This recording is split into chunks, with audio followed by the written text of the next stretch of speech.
Ibu Hatiria dan kawan-kawan, terima kasih untuk puji-pujian yang sudah menyegarkan jiwa kita, menguatkan iman kita, dan mempersiapkan kita untuk belajar firman Tuhan. Juga terima kasih untuk kesaksian pujian dari Susi dan Paul Chin yang mengajak kita merenungkan cinta kasih Tuhan. Biarlah kasih Tuhan menjadi motivasi bagi kita sekalian untuk lebih mengasihi Tuhan dan lebih mengasihi sesama. Juga terima kasih untuk Ci Sylvia So yang sudah memainkan piano buat kita, mempersiapkan kita belajar firman Tuhan seperti seekor rusa yang rindu air yang jernih. Demikianlah kita merindukan firman Tuhan. Mari kita berdoa sebelum belajar firman Tuhan. Bapa di sorga, kami mengucap syukur dan terima kasih melalui puji-pujian dan melalui instrumental, kami dipersiapkan untuk belajar firman Tuhan. Ya Tuhan, pakailah hamba-Mu yang lemah, terbatas, dan hina dina ini, jadikan dia alat untuk menyalurkan firman Tuhan, berkat Tuhan buat kami, dan Tuhan siapkan hati, pikiran kami, dan telinga kami, supaya kami mengerti firman-Mu, dan Roh Kudus memberi kami kekuatan. Bukan saja kami bisa mengerti, tapi bisa melakukan firman Tuhan dalam hidup kami masing-masing. Berdoa bersyukur dalam nama Tuhan Yesus, Juru Selamat kami yang hidup selama-lamanya. Amin. Saudaraku, hari ini kita akan belajar sebuah tema, yaitu kehilangan dan mendapatkan. Beberapa minggu terakhir ini, kita sering mendengar kabar dari Indonesia khususnya ketika COVID-19 mengganas dengan Delta variannya. Hampir setiap hari kita mendengar ada yang sakit, ada yang masuk rumah sakit, ada yang di ICU, bahkan tidak sedikit yang meninggal dunia. Dan itu teman-teman dekat kita, teman sekelas, teman kuliah, alumni, teman gereja, dan family dari saudara-saudara kita di sini, dan juga keluarga terdekat. Sungguh sangat menyedihkan. Sungguh sangat kehilangan jika ada kekasih yang kita cintai harus meninggal dunia. Saudaraku, sesungguhnya tidak ada seorang pun yang bisa menolak kalau waktunya sudah tiba. Waktunya Tuhan sudah tiba dan kita harus menghadap kepada Tuhan Sang Pencipta. Permisi tanya saudara, jika saudara adalah salah seorang yang merasa kehilangan itu, kehilangan orang yang dikasihi, apa reaksi saudara? Apa respon saudara, baik melalui perkataan maupun melalui perbuatan? Apa yang saudara lakukan? Apa yang saudara katakan? Apakah saudara marah-marah sama Tuhan? Lalu bertanya, kalau Tuhan Maha Kasih, kenapa Tuhan tidak menolong? Kalau Tuhan Maha Kuasa, kenapa Tuhan tidak menyembuhkan? Atau saudara berusaha bertanya, apa sih penyebabnya?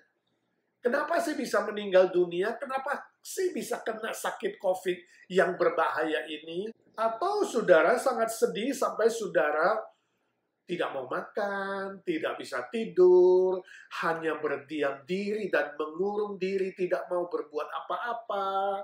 Atau saudara merasa menyesal, sebab saudara belum sempat melakukan yang terbaik, belum melakukan yang maksimal untuk orang yang saudara kasihi itu, untuk orang yang sakit itu, atau untuk menyelamatkan mereka yang meninggal itu. Saudara belum melakukan semaksimal mungkin. Permisi tanya, apa reaksi saudara?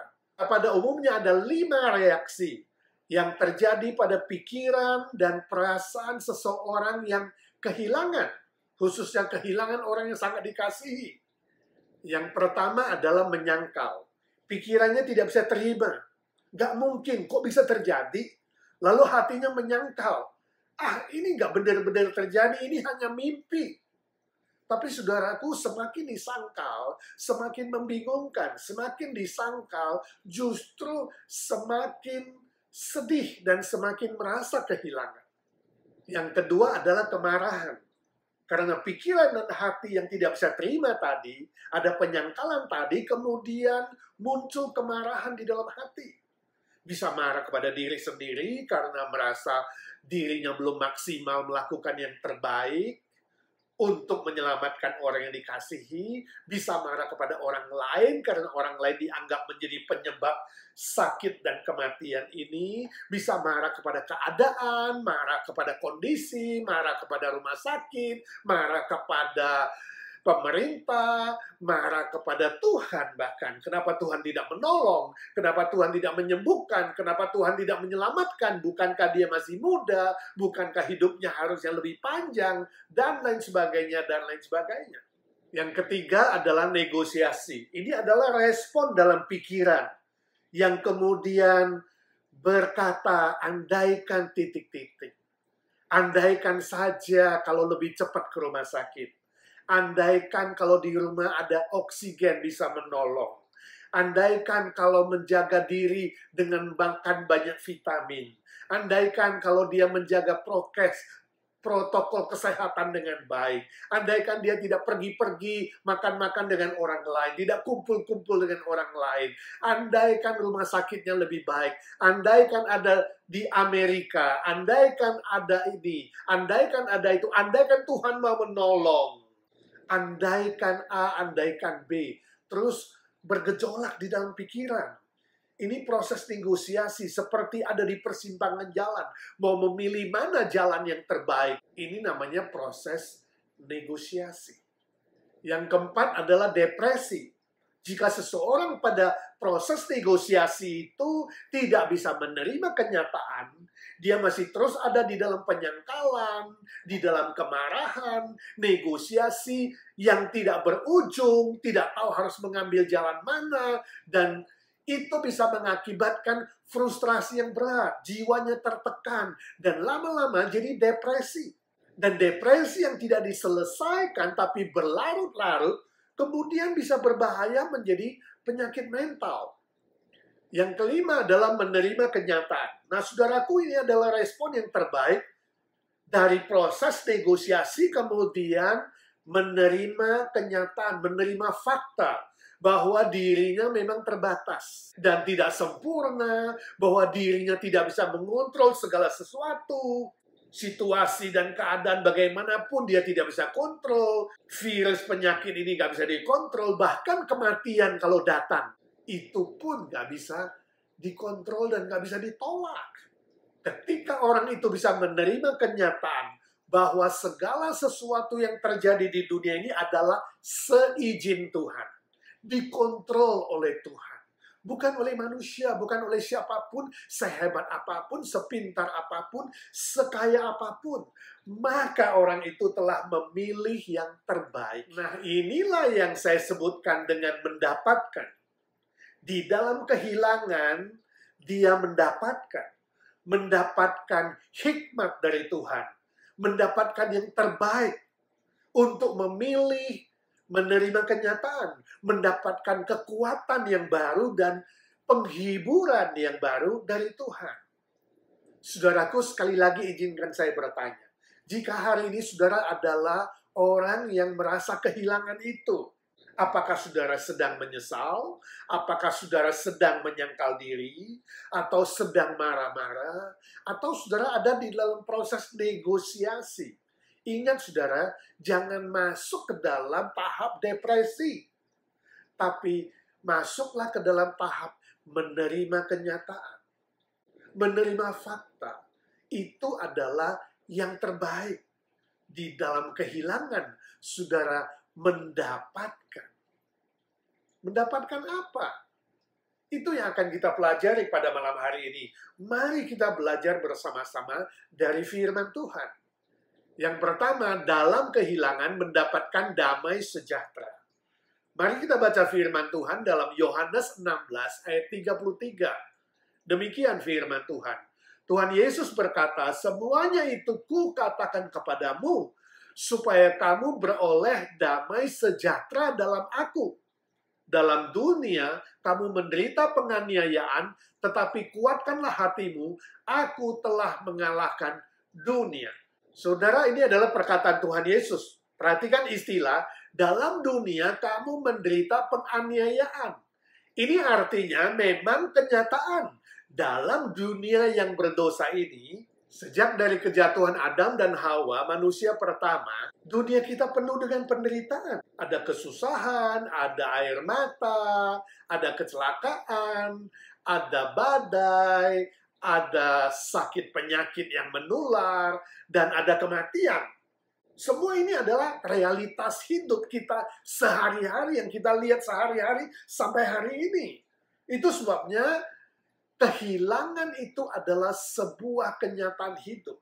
Kehilangan itu adalah sebuah realitas hidup. Kita harus belajar menerima kenyataan ini. Dengan menerima kenyataan ini, kita akan terhindar dari depresi. Dan kita puji Tuhan, sebab di dalam kehilangan, ketika kehilangan, Tuhan Yesus di sini menawarkan damai sejahtera. Perhatikan perkataan Tuhan Yesus, supaya kamu beroleh damai sejahtera dalam aku. Jadi di dalam Tuhan Yesus ada damai sejahtera. Di dalam dunia ada kehilangan, di dalam Tuhan Yesus kita mendapatkan damai sejahtera. Kalau kita bandingkan dengan Matius pasal 11 ayat 28, Tuhan Yesus berkata, marilah kepadaku yang letih, lesu, dan beban berat. Sebab aku akan memberikan kamu kelegaan. Saudara, ini damai sejahtera yang sejati. Damai sejahtera yang turun dari sorga, yang diberikan oleh Tuhan Yesus, yang sempurna adanya. Jadi di dalam kehilangan, kita mendapatkan damai sejahtera di dalam Yesus. Ada seorang teman yang abangnya di Indonesia juga meninggal dunia karena COVID ini. Saya ikut simpati dan ikut mendoakan, kemudian kita kontak dan dia menyaksikan. Dia bilang, ya di tengah-tengah kesedihan dan kehilangan, kami semua bersyukur. Sebab dengan kepulangan abang mereka ke rumah Tuhan, seluruh saudara-saudara mereka, seluruh keluarga, bahkan famili menjadi lebih dekat, lebih kompak. Setelah kejadian itu mereka lebih sering kumpul-kumpul, lebih sering berdoa bersama, belajar firman Tuhan bersama, dan lebih dikuatkan, lebih sehati, lebih giat mau melayani Tuhan. Dibandingkan dulu sebelum abangnya meninggal, mereka jarang ketemu, mereka jarang berdoa bersama, dan jarang, hampir tidak pernah melakukan persekutuan doa bersama. Tapi sekarang justru di tengah-tengah kehilangan, mereka mendapatkan anugerah baru dan berkat baru dari Tuhan.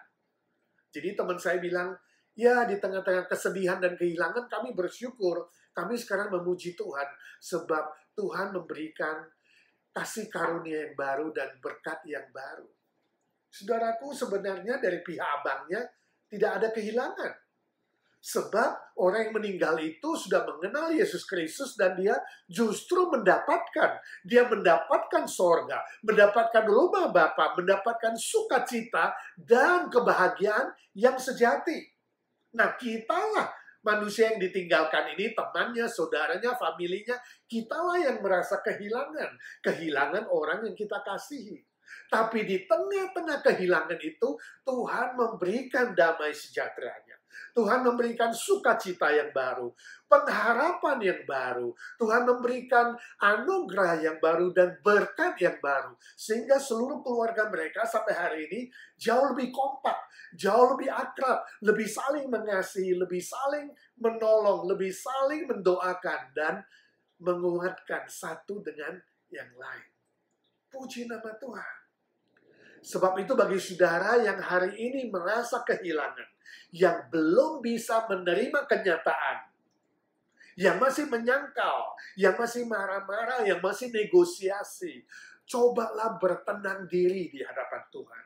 Cobalah berdoa, minta Tuhan Yesus melembutkan hati saudara dan memberi saudara pikiran yang lebih jernih, yang bisa menerima kenyataan, realitas hidup ini.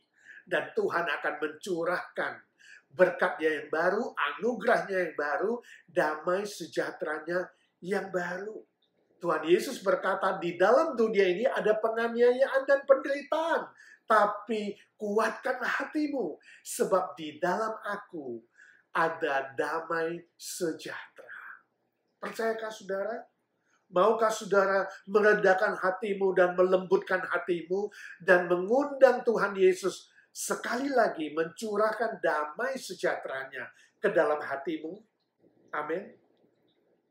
Yang kedua, di dalam kehilangan mendapatkan simpati. Roma pasal 12 ayat 15 dan 16. Demikian firman Tuhan. Bersukacitalah dengan orang yang bersukacita, dan menangislah dengan orang yang menangis. 16. Hendaklah kamu sehati sepikir dalam hidupmu bersama. Janganlah kamu memikirkan perkara-perkara yang tinggi, tetapi arahkanlah dirimu kepada perkara-perkara yang sederhana. Janganlah menganggap dirimu pandai. Saudaraku, perhatikan ayat 15b. Menangislah dengan orang yang menangis.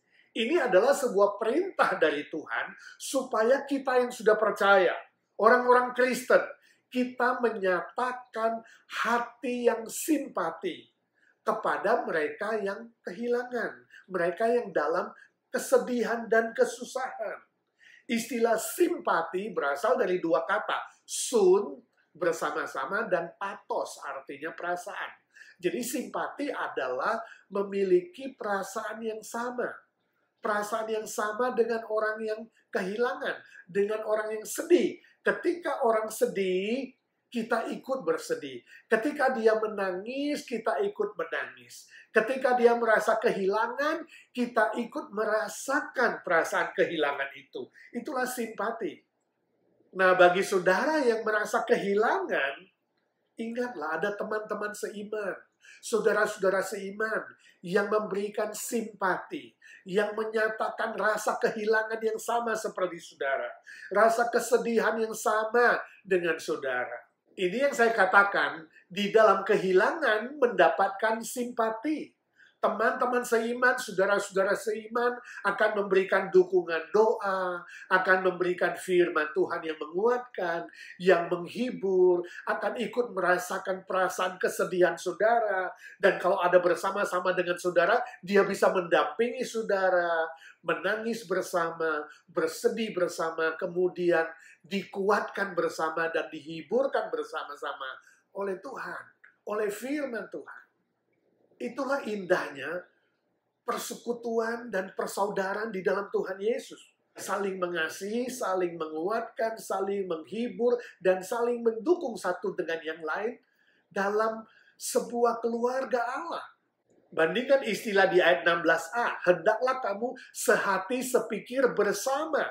Nah, ini menunjukkan kebersamaan, persekutuan, kesatuan di dalam Tuhan Yesus menjadi satu tubuh, yaitu tubuh Kristus yang sudah mati bagi kita di atas kayu salib dan bangkit kembali pada hari ketiga, menjamin hidup yang kekal bagi kita selama-lamanya.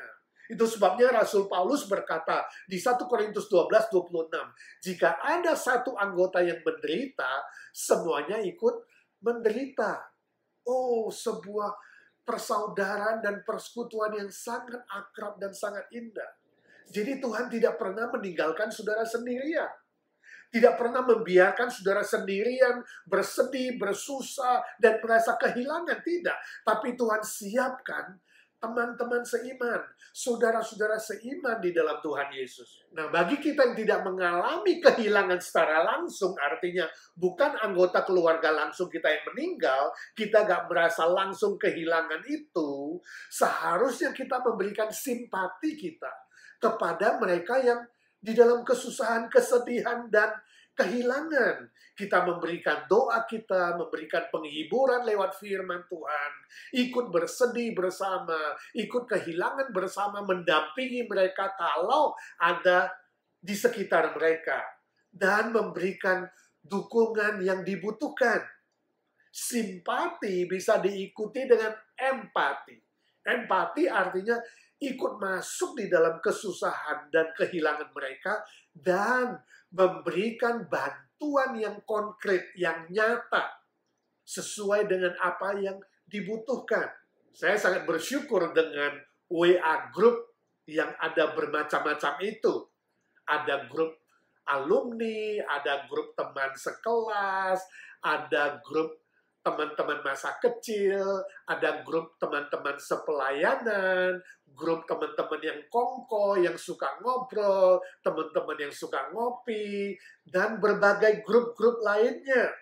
Nah, melalui WA group ini kita bisa saling membagi suka dan duka, dan bisa membagikan juga berita-berita yang menguatkan, yang menghibur, yang menolong, khususnya bagi mereka yang kehilangan. Pada masa-masa kehilangan, keluarga yang ditinggalkan bisa mendapatkan berkat, mendapatkan anugerah, mendapatkan bantuan secara moral, secara material, secara finansial, secara berbagai macam pertolongan konkret lainnya. Dan saya yakin ada banyak kesaksian yang bisa kita ceritakan ketika seseorang yang kehilangan mendapatkan bantuan yang nyata, mendapatkan penghiburan dan kekuatan yang nyata, mendapatkan firman Tuhan, mendapatkan doa yang terus mendukung dan mensupport secara fisik, mental, dan spiritual. Nah, semua ini adalah wujud nyata dari persaudaraan dan persekutuan yang indah dan akrab di dalam Tuhan Yesus. Puji Tuhan untuk teknologi internet yang canggih ini. Dan puji Tuhan untuk saudara-saudara seiman yang memiliki cinta kasih Kristus untuk saling mengasihi, saling menguatkan, saling menghibur, saling membangun, saling mendoakan secara terus-menerus.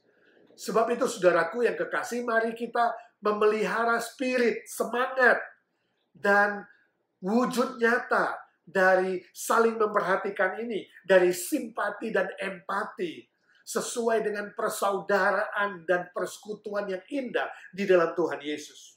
Namun, saudara, kita harus berhati-hati dalam hal ini. Kenapa demikian? Kenapa kita harus berhati-hati? Sebab dalam Roma 12 ayat 16b ada istilah, jangan anggap dirimu pandai. Dan ada istilah, janganlah kamu memikirkan perkara-perkara yang tinggi. Nah, ini artinya ketika saudara menyatakan simpati dan empati, melakukan banyak perbuatan-perbuatan baik untuk menolong saudara seiman, ingat saudara, ada godaan dan cobaan iblis yang akan berbisik di telingamu, di hatimu, dan berkata, oh kamulah orang yang paling banyak menolong. Kamu adalah orang yang paling hebat. Kamu adalah orang yang paling pandai. Kamu adalah orang yang telah melakukan hal-hal yang besar, hal-hal yang tinggi, perkara-perkara yang tinggi. Jadi kalau saudara tidak hati-hati, saudara bisa jatuh ke dalam keangkuhan, dalam tinggi hati.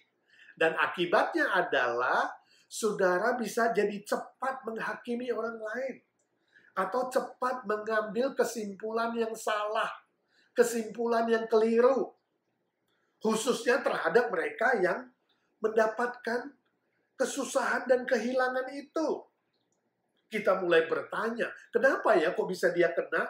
Bukankah dia pendeta? Pendeta kan harusnya dipelihara Tuhan. Bukankah dia majelis, aktivis? Bukankah dia rajin ke gereja? Kok bisa kena COVID? Kok bisa meninggal? Mati muda lagi. Nah, kita mulai mencari-cari penyebabnya. Kenapa bisa terjadi? Oh, jangan-jangan dia bersalah. Jangan-jangan dia berdosa. Jangan-jangan ini, jangan-jangan itu. Nah, hati-hati saudara. Ketika saudara mulai berpikir demikian, itu adalah sikap dan pemikiran yang salah. Atau secara tidak sadar, saudara bisa menjadi seperti investigator, penyelidik yang mulai menyelidik dan bertanya, kenapa ya dia bisa kena COVID? Kenapa ya dia bisa masuk ICU? Kenapa ya bisa meninggal? Apakah dia itu tidak menjaga protokol kesehatan? Apakah dia sembarangan, suka keluar rumah, kumpul-kumpul dengan teman-teman dan makan-makan? Atau bergaul dengan orang-orang yang tak dikenal? Atau gara-gara A, gara-gara B? Nah, kita mulai memiliki sikap dan pemikiran yang salah. Hati-hatilah saudara, jangan saudara merasa diri lebih pintar. lebih suci, lebih hebat, lebih benar dari orang lain. Orang lain itu lebih bodoh, lebih banyak salahnya, lebih banyak dosanya. Hati-hati dengan sikap sedemikian. Jangan mencari kesalahan orang lain atau kesalahan sesuatu. Jangan pula ingin menggurui atau mengoreksi orang lain dengan kepintaran otak sendiri. Jangan seperti itu. Semua sikap dan pemikiran dan reaksi seperti itu ibarat orang-orang Farisi, ahli Taurat, dan pemuka agama di zaman Tuhan Yesus yang ditegur oleh Tuhan Yesus sebagai orang yang munafik, yang sok suci, yang sok benar. Jangan saudara seperti itu. Tetapi saudaraku, marilah dengan pertolongan dari Tuhan, dengan kekuatan dari Tuhan, bukan kepandaian kita, dengan kerendahan hati, bukan dengan kesombongan. Kita sungguh-sungguh menyatakan simpati kita, empati kita kepada mereka yang merasa kehilangan, yang sedang sedih dan susah, tanpa komentar A atau komentar B, tanpa menjadi orang yang menggurui A atau menggurui B, tetapi sungguh-sungguh dengan hati yang tulus, yang tanpa pamrih, mengasihi, menguatkan, menghibur, mendoakan, dan memberi bantuan sesuai dengan apa yang dibutuhkannya. Melalui perkataan, perbuatan, dan kehadiran kita. Kita sungguh-sungguh membawa sukacita sorga, damai sejahtera sorga dari Tuhan Yesus yang sudah kita terima. Dan membawa penghiburan dan kekuatan yang sempurna dari Roh Kudus. Sehingga kita sungguh menjadi berkat yang nyata bagi mereka yang kehilangan. Dan nama Bapa di sorga dipermuliakan. Sebagai langkah konkret saudara, mulailah saudara mendoakan orang itu. Lalu bagikanlah firman Tuhan yang menguatkan dan menghibur.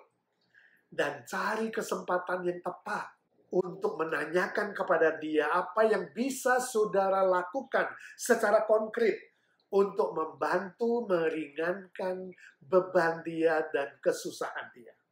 Amin. Mari kita berdoa.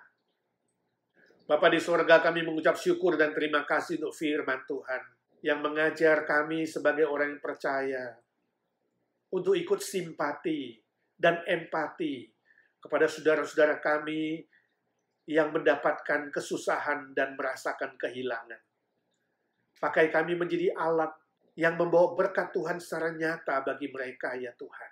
Berikan kami rendah hati, berikan kami ketulusan, berikan kami hati yang mengasihi dan mensupport dengan sungguh-sungguh sesuai dengan cinta kasih Tuhan. Bagi saudara-saudara kami yang merasa kehilangan, ya Tuhan, kami ingin berdoa supaya Tuhan mencurahkan damai sejahtera dari sorga, mencurahkan sukacita dari sorga, memberikan penghiburan dan kekuatan yang sempurna melalui Roh Kudus, agar mereka bisa menerima kenyataan, realitas, bahwa di dunia ini memang ada kesusahan, memang ada kematian, memang ada kehilangan. Namun di dalam Tuhan Yesus ada damai sejahtera. Di dalam Tuhan Yesus ada persekutuan yang indah dengan saudara-saudara seiman. Biarlah firman Tuhan sekali lagi menguatkan dan menghibur setiap pribadi kami. Khususnya di masa-masa yang sulit dan menyedihkan ini, ya Tuhan. Dan secara khusus di Indonesia ketika COVID-19 masih mengganas, ya Tuhan, kasihanilah. Kami ingin bersyukur, ya Tuhan, untuk beberapa saudara dan famili yang sudah disembuhkan dari COVID ini. Kami terus mendoakan mereka yang masih sakit, ya Tuhan, dan menunggu kesembuhan dari Tuhan. Kami berdoa syafaat, menyerahkan Diana di dalam tangan-Mu, anak dari Ibu Ima Kurniawan. Ya Tuhan, kami dengar ada membaik, kami bersyukur dia sudah sadar. Kami minta dalam nama Tuhan Yesus, tumpangkan tangan-Mu. Dia masih dirawat di rumah sakit, ya Tuhan, jamahlah. Supaya sungguh-sungguh, ya Tuhan, dia sembuh secara total, boleh bangkit kembali dan menyaksikan kebesaran-Mu dan kemuliaan-Mu. Kami terus mendoakan anak, menantu, cucu dari Pak Hali, Bu Licu di Bandung, ya Tuhan, Kau sendiri yang memulihkan secara sempurna. Baik Ivan, Olive, Cheryl, dan Indrawan. Juga besannya, ya Tuhan, mohon jamahan kuasa, mujizat-Mu, pulihkanlah mereka, agar mereka boleh sungguh-sungguh sembuh dan menyaksikan kebesaran-Mu. Kami berdoa untuk kakak dari Ibu Susi yang bernama Sukmawati. Bersyukur kami dengar ada banyak kemajuan, Tuhan pulihkan dia juga secara sempurna. Kami doakan kakak sepupu James Suryadi, Rosalina Wati yang saat ini ada di ICU, ya Tuhan kasihanilah dia. Kami berdoa di sini Roh Kudus-Mu bekerja, tumpangkanlah tangan-Mu, jamahlah dia ya Tuhan, selamatkan nyawanya dan sembuhkan sakit penyakitnya. Juga keponakan dari James yang bernama Stanley dan Kelly juga sakit COVID dan sedang dalam isolasi. Kami berdoa dalam nama Tuhan Yesus. Tuhan jamah mereka. Tuhan sembuhkan dan pulihkan dengan kuasa tangan-Mu yang ajaib ya Tuhan. Darah-Mu yang menyucikan dosa. Darah-Mu dan bilur-bilur-Mu ya Tuhan menyembuhkan semua sakit penyakit. Ya Tuhan, kami juga berdoa untuk kawan-kawan kami lainnya dan famili yang ada di Indonesia yang tidak disebut satu persatu. Kalau ada yang sakit dan isolasi mandiri, Engkau pulihkan dan sembuhkan. Khususnya yang masih di rumah sakit dan di ICU, kami berdoa Tuhan, Engkau juga sembuhkan mereka satu demi satu. Biar nama-Mu dimuliakan ya Tuhan. Kami doakan untuk pemulihan di Indonesia, Tuhan kasihani ya Tuhan. Pak Jokowi dan seluruh tim kesehatan, tim medik, tim dokter, nurse, dan semua yang melakukan proses pemulihan ini ya Tuhan. Dan vaksinasi nasional, Tuhan pakai mereka menjadi alat, pelihara mereka, lindungi mereka dari semua sakit, dan berkati semua program pemerintah, agar pihak-pihak yang berkait boleh kerja sama dengan baik, dan seluruh rakyat Indonesia boleh mendapatkan pemulihan yang sempurna. Kami berdoa untuk kawan-kawan yang di sini yang juga dalam pemulihan ya Tuhan. Kami terus tidak bosan berdoa untuk Jane Atmojoyo. Kami bersyukur paru-parunya Tuhan sudah pulihkan. Kini Tuhan sembuhkanlah klot yang ada di jantungnya. Sesuai dengan cara dan waktu-Mu kami minta dalam nama Tuhan Yesus, jamahlah dia dan pulihkan dia ya Tuhan. Kami berdoa untuk Tony Harahap, Tuhan juga memulihkan dia, menjamah dia dengan kuasa mujizat-Mu, agar dia tidak sesak nafas lagi, kakinya boleh kuat dan tangannya boleh kuat, bahkan dia boleh bangkit, berdiri, beribadah, melayani Tuhan, menyaksikan Tuhan. Nama Tuhan dipermuliakan. Kami berdoa, bersyukur untuk Arthur Palar, remaja kami yang banyak kemajuan. Kami bersyukur, ya Tuhan berkati sekolahnya. Tuhan menambahkan dia hikmat, mendapatkan dia kekuatan dan kesehatan yang prima. Kelak dia boleh dipakai oleh Tuhan menjadi berkat bagi orang lain. Kami berdoa Tuhan untuk pemulihan Wan-Wan di dalam lututnya. Tuhan sempurnakan untuk Budi Sayogyo yang masih harus terus minum obat kimo. Tuhan sembuhkan dia dari kansernya dan pakai dia ya Tuhan untuk bisa melayani Tuhan lagi. Berkati Ibu Nina Panginda, Tuhan sembuhkan sakit penyakitnya, kelemahannya, dan tempat-tempat yang sakit kami minta dalam nama Tuhan Yesus. Tuhan sembuhkan dan pakai dia terus menjadi berkat untuk orang lain. Terima kasih untuk Pak Mokhtar yang sudah Tuhan sembuhkan. Tuhan pulihkan dia secara sempurna. Kami berdoa untuk Irma ya Tuhan, untuk imun sistemnya. Tuhan juga sembuhkan dia. Jamah dia dengan kuasa mujizat-Mu ya Tuhan. Dan juga semua saudara-saudara lain yang sedang sakit, yang menunggu kesembuhan, menunggu mujizat Tuhan, yang tidak kami sebut satu persatu. Kami minta dalam nama Tuhan Yesus, tumpangkanlah tangan-Mu.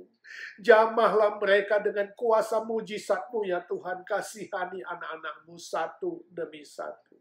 Kami berdoa untuk para senior kami ya Tuhan. Tuhan memberkati Om Paul, beri dia kesehatan, kekuatan, sukacita, hikmat dari Tuhan untuk bisa mengkoordinir Evergreen. Pakai dia Tuhan menjadi berkat untuk banyak orang lewat medsos. Kami juga doakan Tante Lena, Tuhan beri dia kekuatan, beri dia anugerah-Mu yang baru setiap hari boleh dinikmati dengan baik. Tolong Om Paul boleh menemani Tante Lena dengan sebaik-baiknya. Terima kasih Tuhan. Kami berdoa untuk Tante Lucy, Tante Pauline, Tante Isha, Tante Ita, Tante Merin, Tante Aiwati, Tante Sumi, Tante Nelly, Ci Meiling, Ci Irene, dan Senior-senior lain yang dalam kesendirian mereka, ya Tuhan, Engkau sertai. Engkau menguatkan mereka, memberi anugerah-Mu yang baru setiap hari. Boleh menikmati hari-hari mereka bersama dengan Tuhan. Berkati mereka, ya Tuhan, baik dalam makan, dalam minum, dalam istirahat, dalam berdoa, melayani pekerjaan Tuhan. Kami bersyukur untuk mereka satu demi satu. Kami doakan juga Tante Janet dan Om Andi, khususnya Om Andi yang lemah, Tuhan jamah dia. Om Budi Pualamsah, Tuhan beri dia kekuatan, boleh setia beribadah setiap hari Minggu. Kami bersyukur untuk Om Caihi dan Ciswat, Tuhan juga beri kesehatan, kekuatan, dan berkati anak mereka, Andre, ya Tuhan. Berkati Ko Chun Hong dan Ci Eti, yang terus menemani cucu tambangan sukacita dan kesehatan. Dan senior-senior lainnya, Tuhan, jauhkan mereka dari sakit penyakit, jauhkan mereka dari mara bahaya. Tuhan, pelihara mereka satu persatu dengan kasih setia-Mu yang besar. Berkati anak, mantu, cucu, cicit mereka satu persatu. Tuhan, lindungi mereka, berkati mereka menjadi anak yang tahu hormat orang tua, yang tahu memelihara orang tua. Kami berdoa untuk majelis, untuk aktivis, untuk seluruh jemaat IGNC.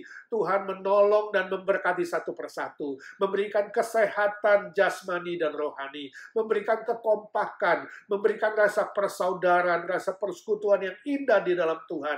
Saling membangun, saling mengasihi, saling menguatkan. Saling menghibur dan saling membangun demi kemuliaan Bapa yang di sorga. Kami berdoa untuk Amerika, ya Tuhan. Kami juga dengar cukup banyak state yang mendapatkan varian Delta, dan ada pasien-pasien yang terus bertambah. Tuhan juga kasihani. Berkati pemerintah dalam proses percepatan vaksinasi nasional, dan berkati, ya Tuhan, mereka yang sakit, yang masuk rumah sakit atau yang isolasi mandiri. Tuhan, Engkau menjamah dan menyembuhkan satu persatu. Berkati Amerika juga, beri kebangunan rohani, kebangunan moral, ya Tuhan. Khususnya kaum liberal, mereka boleh bertobat dan kembali kepada kebenaran firman Tuhan. Kami ingin berdoa untuk pekabaran Injil di seluruh dunia, ya Tuhan, melalui berbagai macam cara, melalui medsos, melalui literatur, melalui radio, pembagian Alkitab, televisi, acara penginjilan lewat gereja, lewat penginjilan pribadi orang-orang Kristen, dan berbagai macam media lainnya. Tuhan, Gua memberkati dan menyertai agar banyak orang boleh mendengarkan Injil dan boleh diselamatkan. Tuhan, berkati para misionari, hamba-hamba Tuhan, orang-orang Kristen yang melayani Injil, Tuhan, di negara-negara yang sulit, negara-negara Timur Tengah, yang anti kekristenan, yang komunis, yang sosialis, dan berbagai macam tempat yang sulit, termasuk di pedalaman. Ya Tuhan, lindungilah hamba-hamba-Mu, sertai pekerjaan mereka, dan berkati satu persatu, ya Tuhan, agar boleh berbuah untuk kerajaan Tuhan. Saat ini kami datang ke hadirat-Mu, ingin berdoa untuk pergumulan kami masing-masing. Hamba-Mu berdoa bagi setiap pribadi yang mengikuti acara ini secara online dimanapun mereka berada. Ya Tuhan, dengarkanlah doa anak-anak-Mu yang diam-diam berdoa kepada Tuhan sesuai dengan pergumulan mereka. Entahkah masalah keluarga, masalah kesehatan, masalah keuangan, atau status, atau teman hidup, atau sekolah, dan apa saja, ya Tuhan, yang dibawa ke hadapan Tuhan. Ya Tuhan, dengarkanlah doa anak-anak-Mu. Terima kasih Tuhan, Kau sudah dengar doa kami. Sebab kami berdoa di dalam satu nama, Tuhan Yesus Kristus. Satu-satunya pengantara kami kepada Bapa, satu-satunya juru selamat kami, penolong kami, dokter segala dokter, Tuhan segala Tuhan, Allah segala Allah, Raja segala Raja yang hidup selama-lamanya. Amin. Bapa, terima kasih. Bapa, terima kasih. Bapa di dalam sorga, ku beri terima kasih. Amin. Amin. Amin. Saudaraku, 2 hari lagi, hari Minggu, minggu pertama, ada ibadah live di gereja jam 11. Dan ada perjamuan kudus. Mari kita siapkan hati untuk mengikuti perjamuan. Tema minggu ini adalah bagaimana menaklukkan keserakahan. Bagi saudara-saudara yang sungguh-sungguh sehat dan diberi kekuatan dan kesempatan dari Tuhan, mari datang beribadah bersama-sama di gereja. Tapi bagi saudara yang lemah tubuhnya, yang masih sakit, atau yang tidak ada kesempatan ibadah pagi, boleh beribadah online jam 6 sore. Doakan kalau YouTube lancar, jam 5 sudah bisa on. Tuhan memberkati saudara.